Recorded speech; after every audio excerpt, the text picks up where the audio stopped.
Hello viewers, I doctor SBK Lal welcome you all in my YouTube channel. मेरे YouTube channel में आपका बहुत बहुत स्वागत है। यह वीडियो केरल के तान्या नेथन के बारे में है, जो न्यायिक सेवा में चयनित होने वाली राज्य की पहली दृष्टिहीन महिला जज बनी है।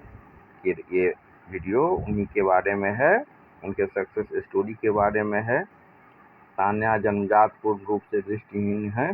उन्होंने केरल न्यायिक सेवा परीक्षा 2025 में बेंचमार्क दिव्यांगता श्रेणी में प्रथम स्थान हासिल कर सिविल जज पद के लिए अर्हता प्राप्त की। उन्होंने अपनी प्रारंभिक पढ़ाई नेत्रहीन विशेष विद्यालय से की। इसके बाद कन्नूर विश्वविद्यालय से BA-LLB की पढ़ाई की, जहां उन्होंने पूरी यूनिवर्सिटी में पहला स्थान प्राप्त किया। अपनी पढ़ाई और वकालत के दौरान वह नोट्स तैयार करने के लिए ब्रेल लिपि तथा डिजिटल टेक्स्ट और केस पढ़ने के लिए स्क्रीन रीडिंग सॉफ्टवेयर का उपयोग करती है।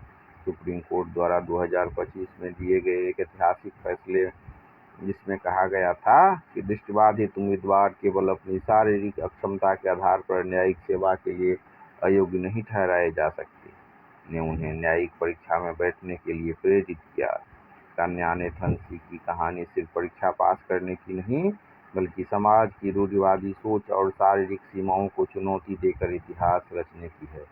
24 वर्ष की उम्र में केरल न्यायिक सेवा में चुनी जाकर वे राज्य की पहली पूर्ण रूप से दृष्टिहीन महिला जज बनी हैं। केरल के कन्नूर जिले की रहने वाली तान्या का पालन पोषण एक साधारण परिवार में हुआ। उनके पिता जगन्नाथन और माता बबीता ने तान्या की क्षमता पर हमेशा भरोसा रखा। उन्होंने प्राथमिक शिक्षा कन्नूर के model school for the blind से पूरी की, जहां उन्होंने ब्रेल लिपि सीखी और बुनियादी कौशल हासिल किए। कक्षा 10 में ही उन्होंने तय कर लिया था कि उन्हें वकील बनना है।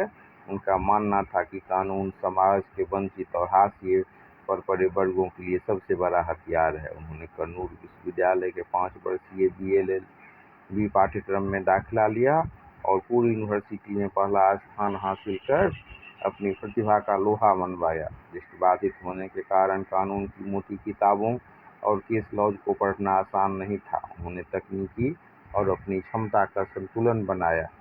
वे डिजिटल किताबों, फैसलों और अधिनियमों को सुनने के लिए स्क्रीन रीडिंग सॉफ्टवेयर का सहारा लेती थी। महत्वपूर्ण कानूनी बिंदुओं और तर्कों के लिए वे ब्रेल में नोट्स तैयार करती थी और इस तरह उन्होंने सफलता के झंडे गाड़ दिए।